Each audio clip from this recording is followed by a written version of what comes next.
நான் உன் கண் முன்னாடி வந்திருக்கேன்னா ஒரு காரணம் இருக்கு. என் குழந்தைய ரொம்ப துடிச்சிட்டல.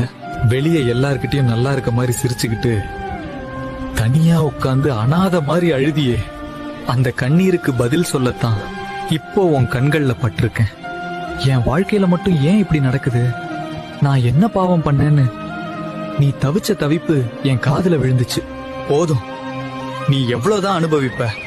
சஷ்டியை நோக்க சரவண பவனார் சேஷ்டர் புதவும் செங்கதிர்வேலும் பாதமிரண்டில் பன்மணி சதங்கை கேரம் பாட கிண்கிணியாட மைய நடனம் செய்யும் மயில் வாகனார் கையில் வேளாதனை காக்க வென்று வந்து வர வரவே